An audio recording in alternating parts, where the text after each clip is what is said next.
Nors apie įvairius paranormalius mitus, ateivių apsireiškimus ir net pažintus skraidančius objektus dažniausiai girdime iš Jungtinių Amerikos valstijų ir jų medijų, Lietuva irgi turi savo istoriją su ateiviais, apie kurią šiandien jums ir nutariau papasakoti.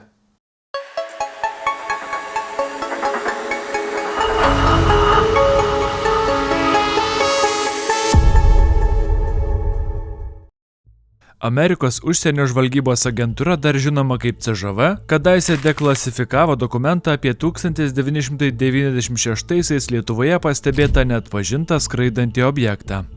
Dokumente rašoma, kad birželio 25 dieną pusvalandį po vidurnakčio du kelių policijos pareigūnai Jaunius Požėra ir Laimis Kraujelis prie Nemėžio kaimelio Vilniaus apskrityje 30 metrų aukštyje pastebėjo rutulio formos pulsuojantį objektą. Jis kabėjo ore ir tai susitraukdavo ir vėl padidėdavo. Pasak pareigūnų, tas objektas skleidė keistą elektrinį traškėjimą primenantį garsą. Pareigūnai bandė prie jo priartėti, brisdami per aukštą laukų žolę, tačiau objektas tuomet pakilo aukštyn ir nuskrido Vilniaus link, pranykdamas horizonte. Į įvykio vietą atvyko pastiprinimas bei aras pareigūnai su šunimis. Nors skraidančio objekto nebebuvo, čia vis dar girdėjosi keistas garsas, kurį dar buvo galima girdėti iki pat ryto. Tai pareigūnai įrašė į magnetofoną. Apylinkės buvo iššukuotos su šunimis, kurie nieko neaptiko. Taip pat buvo išmatuota radiacija, anomalijų matavimuose pastebėta nebuvo. Dokumente nurodyta, kad vietoje, kur buvo pastebėtas objektas, ant žemės 10 metrų spinduliu buvo išguldyta aukšta žolė. Lietuvos rytas kitą dieną rašė, kad į incidentą buvo žiūrima itin rimtai. Apie tai buvo informuotas ir Vilniaus vyriausiasis policijos komisaras. Laikraštyje rašoma, kad pravažiuojančių automobilių greitį matavę kelių pareigūnai objektą apibūdino kaip tuščiavidurį šviečiantį apskritimą punktyriniais kraštais, o tie punktyrai ne tik švietė, bet ir sukosi ratu. Akademikai bei meteorologai tuomet svarstė, kas per reiškinys tai galėjo būti. Siūlė jį pavadinti Nemėžio fenomenu.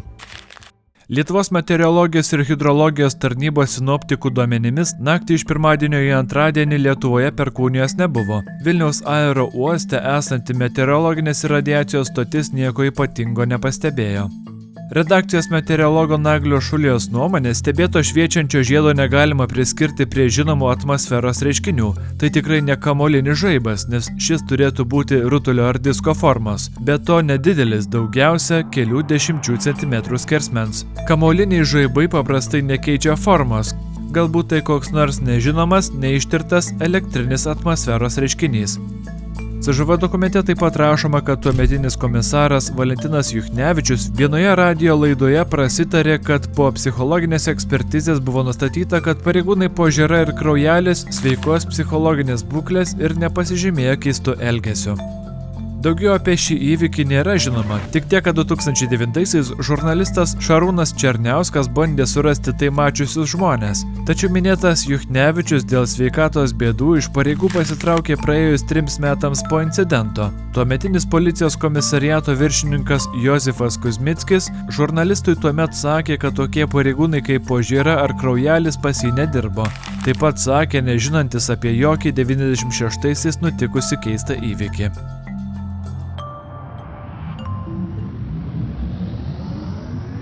Kitas dokumentuotas ir CŽV publikuotas neįprastas incidentas Lietuvoje buvo užfiksuotas daug anksčiau, dar sovietinės okupacijos laikotarpiu. 1976 m. rugsėjo 10 d. British European Airways skrydžio 831 iš Maskvos į Londoną metu tarp 18 ir 19 valandos orlaiviui skrendant maždaug 10 km aukštyje Lietuvos teritorijoje buvo pastebėtas akinamai ryškus vieno šaltinio pastovaus intensyvumo ir nejudantis šviesos šaltinis. Buvo įvertinta, kad šviesa buvo gelsva ir buvo tokia intensyvi, kad į ją nebuvo įmanoma žiūrėti tiesiogiai ilgesnį laiką. Ji visiškai apšvietė žemesnio debesų sluoksnio viršų, suteikdama jam švytinti atspalvį. Šis reiškinys sukėlė tokį susirūpinimą, kad pilotas per lėktuvo vidaus ryšio sistemą kreipėsi į keleivius ir pranešė esąs šiek tiek susirūpinęs dėl šviesos šaltinio. Jis taip pat pasakė, kad paprašė sovietų skrydžio valdymo tarnybų nustatyti jo kilmę. Sovietų pareigūnai atsakė negalintys identifikuoti šio šaltinio ir leido suprasti, kad daugiau klausimų šią temą užduoti nereikėtų. Šviesa buvo stebima maždaug 10-15 minučių, kol lėktuvas praskrido pro ją ir paliko šviesos šaltinį už savęs.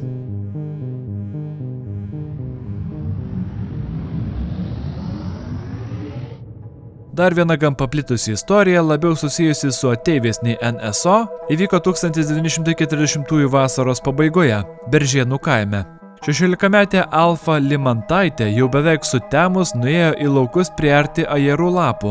Grįžtant su ryšuliu, mergina priėjo ąžuolą, po kuriuo nutarė trumpam pailsėti, kai staiga, anot jos pasakojimo, dangus nušvito nematyta nepaprastai ryškia balta šviesa. Ji tuomet neva išgirdo į kanopas panašų bildesį ir maždaug 3-6 metrų aukštyje virš žemės ore išvydo keistas būtybės.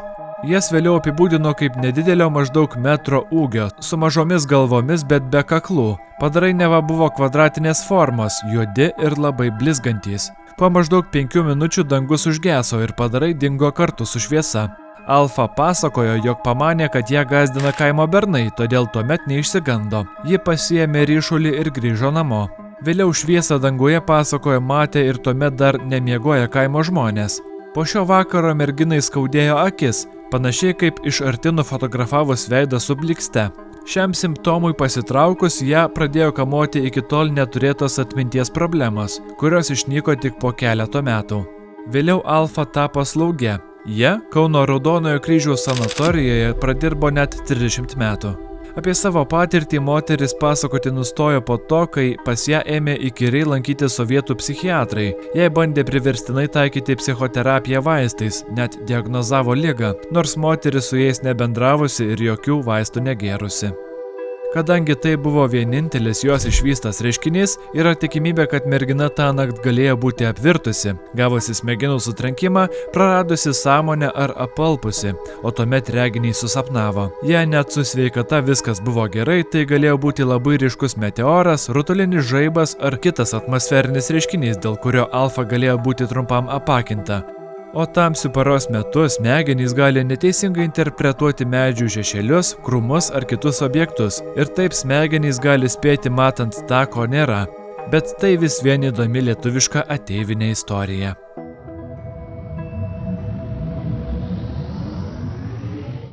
Pasiliekant prie ateivių, Lietuvoje apie juos kalbama jau senokai. Panašu, kad pats pikas buvo maždaug šio amžiaus pradžioje.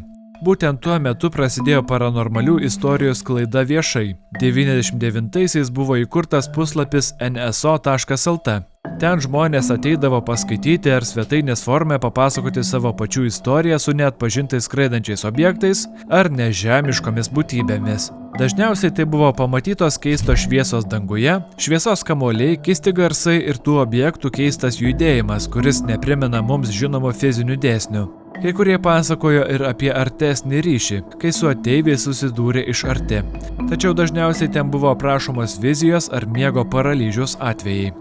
2003-aisiais tuometinis Seimo narys Egidijus Skarbalius juokais žiniasklaidai sakė, kad į Lietuvą atskridus ateiviams Seimo nariai jos turėtų pasitikti svetingai, su gėlėmis ir lietuvių liaudies dainomis. Skamba neįtikėtinai, bet vienas didžiausių ateivių temos propaguotojų yra, ar bent jau buvo, legendinis Lietuvos krepšininkas Šarūnas Marčiulionis. 2013-aisiais laidoje Yra kaip yra jis pasakojo, kad tuo domisi nuo vaikystės, lankosi NSO konferencijose, skaito knygas bei bendrauja su neatpažintus skraidančius objektus tyrinėjančiais mokslininkais. Jis tuomet pasakojo, kad ir pats yra matęs NSO, kuris staigiai manevravo virš miško ir krepšininką privertė pasijusti bejėgiu. Tai matydamas pasijunti nuogas ir bejėgis, supranti, kad yra kažkas, ko nesuvoki, tuomet sakė jis. Dar jis pasakojo, kad kai žaidė NBA, Jungtinių Amerikos valstijų mokslininkai jam pasakojo apie įslaptintas NSO bylas, ateivių valdomas laboratorijas, reptilijų atmainas, nežemiškos kilmės objektų Žemėje ir kitas panašias sąmokslo teorijas.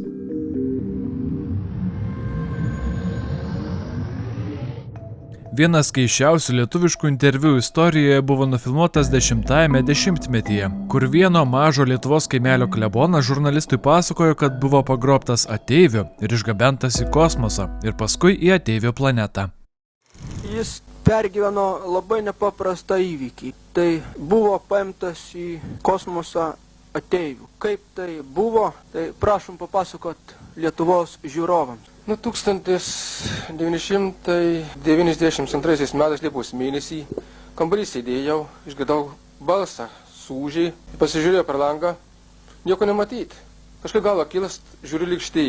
Galvoju, tada reikėtų pasižiūrėti. Išeinu į kiemą, kada priejau netoli, sako, gal nori paskraidyti. Atidarė duris, į šoną pasistumė tos duris, atidarė. Lygstyta falė aplinkui apie visą langai apvalus. Kada pasakiau, kad noriu paskraidyti, nuleidau vėlinės kopėčias, aš tom kopėčiam užlipau ir tada, kada įlipau, įėjau pro tą pultą savaldymų. Du su kombinezonais tokiais juodais apsirengę vyrukai, antenos virš galvos. Lėkštėje kleboną pasitiko žmonės priminantys žemaūgiai padarai. Ten buvo daug apvalių langų, valdymo skėda su daug mygtukų ir lempučių, sofa, ant kurios jis atsisėdęs skrido ir minkštos grindys. Atvykus į kitą planetą jis pasakojo apie gražius vieno aukšto namukus ryškomis spalvomis ir visokius meninius ornamentus. Bet rūšys tos pačios medžių, ane? Yra kitokių, bet panašu į mūsų irgi. Spiliuokčių, lapuočių, bet yra kitokių medžių, bet panašumas yra. Ir paskui man buvo nuostabu, kad tie žmonės atrodo. Žmonės mažūgiai, maždaug 1,60 m, taip ir durkis. Kaip žmonės, tokie raudonodžiai, gražus tokie žmonės, labai linksmų veidų, juodi plaukai, ir tokie labai simpatiški žmonės. Labai linksmi, geros nuotaikos, šiltas oras buvo. Pagal mane tai galėjo būti net gal virš 30 net laipsnių. Nes labai karšta. Jie kalbėjo lietuviškai toks akcija, ne? Ne lietuviškai kalbėjau, ne vokiečių, ne anglų, specifinė kažkokia kalba. Bet kai stebėtina, kad aš tą kalbą supratau. Bet tas supratimas buvo, kad tiesiog iš širdį tie žodžiai, kas smigtų. Per širdį ėjau. O čia telepatiniu būdu, kaip nežinia, taip, tas supratimas, kaip čia persidavė per nervus. Ir jos tarpusavio kalbas irgi supratote, ne? Taip. Tarpusavio kalba. Taip, kada žiūrėjau, jeigu nežiūriu, tai nesupratau, bet turiu pasižiūrėti. Tai sakau, čia rojus. Ne, nusišypsau, sako, čia ne rojus. Dažnai šypsiausi vis.